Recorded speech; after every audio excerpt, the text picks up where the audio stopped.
Vishu bumper അടിച്ച ഭാഗ്യവാൻ ആര്? ആ ആകാംക്ഷയ്ക്ക് 2 മണിക്കൂറിന്റെ ദൈർഘ്യമേ ഉണ്ടായിരുന്നുള്ളൂ. കൊല്ലം ആനയടി സ്വദേശി പൊന്നനും കുടുംബവുമാണ് വിഷു ബമ്പർ അടിച്ചത്. മണപ്പള്ളി അമ്മ ലോട്ടറിയിൽ നിന്നാണ് പൊന്നൻ ടിക്കറ്റ് എടുത്തത്. കണ്ണൻ നായർ വിവരങ്ങളുമായി. കണ്ണൻ, ഏറ്റവും സന്തോഷമുള്ള ഒരു കാര്യം, ലോട്ടറി കൊണ്ട് ഉപജീവനം കഴിക്കുന്ന, അത് കൊണ്ട് നടന്ന് വിറ്റ് ജീവിക്കുന്ന, വളരെ കഷ്ടപ്പാടും ദുരിതവും ഒക്കെയുള്ള ഒരു കുടുംബത്തിലേക്ക് ഇത്രയും വലിയൊരു ഭാഗ്യം എത്തി എന്നതാണ്. എങ്ങനെയാണ് കുടുംബത്തിന്റെ പ്രതികരണം? എന്തൊക്കെയാണ് അവിടെ നിന്നുള്ള വിവരങ്ങൾ? ശ്രീജ, 2 മണി വരെ ഒരു സാധാരണ കുടുംബമായിരുന്നുവെങ്കിൽ ഇപ്പോൾ ഒരു കോടീശ്വര കുടുംബമായി മാറിയിരിക്കുന്നു. കാര്യം ലോട്ടറി വിറ്റ് ജീവിക്കുന്ന ഒരു കുടുംബമാണ്. ഈ 3 പേരും കിലോമീറ്ററോളം ലോട്ടറി വിറ്റ് ചാരുമൂട്, കരുനാഗപ്പള്ളി, ഓശ തുടങ്ങിയ സ്ഥലങ്ങളിലൊക്കെ തന്നെ കാൽനടയായി പോയി ലോട്ടറി വിൽക്കുന്ന ആൾക്കാരാണ്. ലോട്ടറി ഈ വിഷു ബമ്പറിന് ലോട്ടറി എടുത്തത് പൊന്നച്ചേട്ടനാണ്. ആ ലോട്ടറി 2 എന്ന് പറയുന്ന ഒരു അക്കം ഏറ്റവും പ്രധാനപ്പെട്ട വ്യക്തി കൂടിയാണ്. അതിൻ്റെ കാര്യം കൂടെ പറയണം. എന്തായിട്ടാണ് എടുത്തത് ലോട്ടറി? ലോട്ടറി എടുത്തിട്ട് 1 മാസത്തോളമായി. അപ്പം അവിടെ ചെന്നപ്പോൾ എനിക്ക് ഈ ലോട്ടറി കണ്ടപ്പോൾ എനിക്കത് തോന്നൽ നമ്മുടെ നമ്പരാണ്. അപ്പം 52 ഒരു നമ്പർ എടുത്ത്. അപ്പം 52-ന് മുമ്പ് 54-ഉം 13-ഉം ഉണ്ട്. ഞാൻ അടുത്ത് മടക്കി വെച്ചു. ഇന്നാ പിന്നെ എടുത്ത് നോക്കിയത്. ഇന്ന് അടിക്കുന്നതിന് മുമ്പ് ലോട്ടറി ടി വി കാണാൻ തുടങ്ങുന്നതിന് മുമ്പ് ഞാൻ നമ്പർ എടുത്ത് നോക്കിയപ്പം 13, 54, 52 മടക്കി അങ്ങ് വെച്ച്. എന്നിട്ട് കണ്ടില്ല, ഫസ്റ്റ് അടിച്ചു പോലെ അടിച്ചു. അതെ. അമ്മേ, സന്തോഷമായോ? സന്തോഷമായി. സാധാരണ അമ്മയും ലോട്ടറി വിൽക്കുന്ന ആളല്ലേ? സന്തോഷമായി. ലോട്ടറി ഞാൻ നേരത്തെ പോയിക്കൊണ്ടിരുന്നത് കരുനാഗപ്പള്ളി പുതിയ തട്ടിട്ടപ്പോൾ അവിടെ പോകും. ചേട്ടൻ രാവിലെ അങ്ങ് പോകും. അവിടുന്ന് ഞാനിവിടെ ചാരുമൂട്ടിലൊക്കെ ഒന്ന് വിറ്റിട്ട് വണ്ടി കയറി കരുനാഗപ്പള്ളി ഇറങ്ങിയിട്ട് അവിടെ ചെല്ലുമ്പം തട്ടേ കിടക്കുവാണെങ്കിൽ അതെടുത്ത് അവിടെ എല്ലാം കൊണ്ട് കിടക്കും. അത് കഴിഞ്ഞ് പിന്നെ തട്ട് അവിടെ നിന്ന് മാറ്റിയില്ല, റോഡ് പണിയൊക്കെ വന്നപ്പോൾ പിന്നെ ഞാൻ നടന്ന് വിൽക്കും. ഇവിടെ താമരക്കുളം വഴി, പിന്നെ ചത്തിയറ വഴി, കണ്ണനാകുഴി വഴി നേരെ വാലുത്തറ സ്കൂളിൻ്റെ അടുക്ക കയറി ചാരുമൂട് നടന്ന് വിറ്റിട്ടാ പോകുന്നത്. ഈ നേരത്തെ ലോട്ടറി അടിച്ചിട്ടുണ്ടോ? ഏതെങ്കിലും ഇത് നമ്മൾ വിൽക്കുന്ന ലോട്ടറിക്ക് അടിച്ചിട്ടുണ്ട്. അല്ലാതെ നമ്മൾ എടുക്കുന്നതിന് നല്ല ചിലപ്പോഴൊക്കെ നമ്മൾ കയ്യിലിരുന്ന് അടിച്ചിട്ടുണ്ട്. 5000 അടിച്ചിട്ടുണ്ട്. നേരത്തെ അടിച്ചിട്ടുണ്ട്. 5000 ഒക്കെ അടിച്ചിട്ടുണ്ട്. 5000, 2000 പിന്നെ വിൽക്കാത്ത ടിക്കറ്റിന് എനിക്ക് അടിച്ചിട്ടുണ്ട്. അങ്ങനെ ഭാഗ്യം കൂടെ വരുന്ന ഒരാളാണ്. പക്ഷേ ഈ അടുത്ത കാലത്ത് ഇപ്പൊ എന്താ എടുത്താലും അടിയില്ല. അത് ഇതിനു വേണ്ടി കാത്തിരുന്നോ?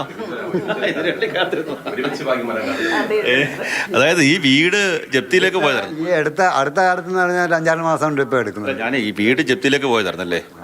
ജപ്തിയായി 5 ലക്ഷം രൂപ അടയ്ക്കാനും കിട്ട പാടൊക്കെ അത്ര ആയി പോകുമെന്ന് വിചാരിച്ചത്. പക്ഷെ ആനന്ദി ഭഗവാന്റെ ഇത് ശക്തി കൊണ്ട് ഞങ്ങൾക്ക് തിരിച്ചു കിട്ടി. അത് ഒരു വക്കീൽ മുഖാന്തരമാണ് ഇവിടെ വന്ന് അത് ഞങ്ങൾക്ക് തിരിച്ചെടുത്തത്. ഞങ്ങളുടെ പിന്നെ അസുഖത്തിൻ്റെ ഇതെല്ലാം ഈ വീടിൻ്റെ ഇത് ഞങ്ങളുടെ മോനെ വയ്യായി, എനിക്ക് വയ്യാതെ. എന്തുവാ ഈ ലോട്ടറി അടിച്ച പൈസ കൊണ്ട് ആദ്യം ചെയ്യാൻ പോകുന്നത്? ആദ്യം ചെയ്യാൻ പോകുന്നത് ഒന്നും തീരുമാനിച്ചിട്ടില്ല.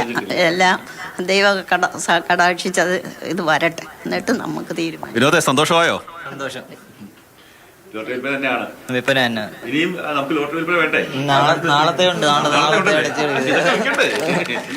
നാളത്തേക്കുള്ളതേ സമൃദ്ധി ലോട്ടറി എടുത്ത് വിൽക്കാൻ വേണ്ടി വെച്ചിരിക്കുകയാണ്. ഒരു 4 കെട്ട് ലോട്ടറി ഉണ്ട്. 4 കെട്ട് ലോട്ടറി അമ്മയും അച്ഛനും മോനും ഒക്കെ ചേർന്ന് എടുത്ത് വെച്ചിരിക്കുകയാണ്. നാളെയും ഈ ലോട്ടറി വിറ്റ് ഉപജീവനം കഴിക്കാൻ വേണ്ടിയുള്ള ഒരു ലക്ഷ്യത്തോടു കൂടി നിൽക്കുകയാണ്. ആ സമയത്താണ് ഭാഗ്യദേവത കടാക്ഷിച്ചത്.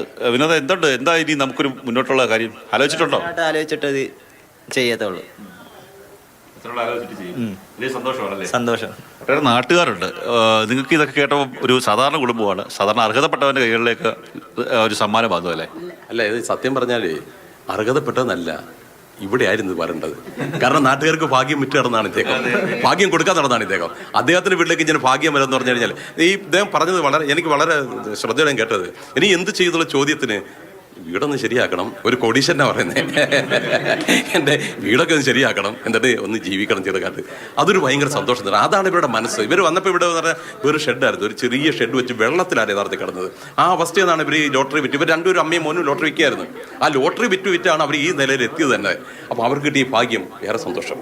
അതുതന്നെയാണ് വലിയ സന്തോഷം. ഭാഗ്യദേവത കടാക്ഷിച്ച പൊന്നൻചേട്ടൻ, അമ്മയുണ്ട്, വിനോദുണ്ട്, എല്ലാവർക്കും ആശംസകൾ. വലിയ സന്തോഷത്തിൽ തന്നെയാണ് ശ്രീജ. കാര്യം ഞാൻ നേരത്തെ സൂചിപ്പിച്ചതുപോലെ അർഹതപ്പെട്ട ആൾക്കാരിലേക്ക്, കുടുംബത്തിലേക്ക് ഒരു ലോട്ടറിയുടെ ഒരു റിസൾട്ട് അല്ലെങ്കിൽ സമ്മാനം എത്തിയിരിക്കുന്നു. കുറേ നമുക്ക് പുറത്തേക്ക് ഇറങ്ങുമ്പോൾ കുറേ ഈ അമ്മയുടെ കൂട്ടുകാരൊക്കെയാണെന്ന് തോന്നുന്നല്ലേ? ആരാ അവിടുത്തെ അമ്മയുടെ കൂട്ടുകാരാണോ? കൂട്ടുകാരിക്ക് ലോട്ടറി അടിച്ചു.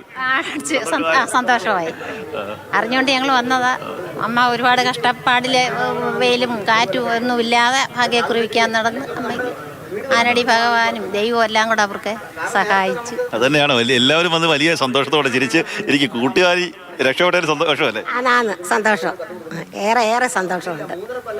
ഇതൊരു ഗ്രാമപ്രദേശമാണ് ശ്രീജ, അതുകൊണ്ട് തന്നെ അവർക്ക് ഈ പറയുന്ന കാര്യങ്ങളിലൊക്കെ തന്നെ വലിയ സന്തോഷവും ഒക്കെ തന്നെ ഉള്ള ഒരു കാര്യം കൂടിയാണ്. അതുകൊണ്ട് തന്നെയാണ് ഈ കുട്ടികളും അതുപോലെ തന്നെ പ്രായമായ അമ്മമാരൊക്കെ തന്നെ വന്ന് അവരുടെ സന്തോഷം പങ്കിടാണ്. അവരുടെ വീടിൻ്റെ അടുത്തുള്ള ആൾ അല്ലെങ്കിൽ എല്ലാ ദിവസവും കാണുന്ന ആൾക്കാർ വളരെ വർഷങ്ങളായി ഇങ്ങനെ കഷ്ടത അനുഭവിച്ച് ജീവിച്ച് മുന്നോട്ട് പോയ ആൾക്കാർക്ക് ഒരു സന്തോഷം കിട്ടുമ്പോൾ, ഒരു ബമ്പർ അടിക്കുമ്പോൾ ആ സന്തോഷം പങ്കിടാൻ വേണ്ടി എത്തുന്ന അവസ്ഥയാണ്. അമ്മ ലോട്ടറി എന്ന് പറയുന്ന മണപ്പള്ളിയിലുള്ള ലോട്ടറി ഏജന്റിൽ നിന്നാണ്, കടയിൽ നിന്നാണ് ഈ ലോട്ടറി വാങ്ങിയത്. ആ കടയിൽ ഞാൻ പോയിരുന്നു. ആ സമയത്ത് അവിടുത്തെ അനിൽ ഡി എന്ന് പറയുന്ന ഏജന്റ്, അദ്ദേഹവും ഭയങ്കര സന്തോഷമാണ്. കാര്യം നേരത്തെ 10 ലക്ഷം രൂപയൊക്കെ ലോട്ടറി അടിച്ചിട്ടുണ്ട്. എന്നാൽ ഇത്തരത്തിലുള്ള ബമ്പർ ലോട്ടറി അടിക്കുന്നത് ആദ്യമാണെന്നുള്ളതിൻ്റെ സന്തോഷം കൂടി പങ്കുവെക്കുകയാണ്. കരുനാഗപ്പള്ളിയെക്കുറിച്ച് പറയുമ്പോൾ കരുനാഗപ്പള്ളി തുടർച്ചയായി ബമ്പർ ഭാഗ്യദേവത ഇങ്ങനെ കടന്ന് കളിക്കുന്ന ഒരു സ്ഥലമാണ്. കാര്യം നേരത്തെ പ്രിൻസ് ജ്വല്ലറിയിൽ ജോലി ചെയ്യുന്ന 6 പേർ ഒരുമിച്ച് പൈസ എടുത്ത ഒരു ഓണം ബമ്പർ അടിച്ചിരുന്നു. അതിനുശേഷം പിന്നീട് പാവമ്പയുള്ള സ്വദേശിയായിട്ടുള്ള വ്യക്തിക്കാണ് കഴിഞ്ഞതിൻ്റെ മുമ്പത്തെ തവണ ഓണം ബമ്പർ അടിച്ചത്. അതിനുശേഷം ഇപ്പോൾ വിഷു ബമ്പറും ഈ കരുനാഗപ്പള്ളി കേന്ദ്രീകരിച്ച് ഈ ആനയുടെ ഭാഗത്തേക്ക് എത്തിയിരിക്കുന്നത്. അത് ഞാൻ നേരത്തെ സൂചിപ്പിച്ച പോലെ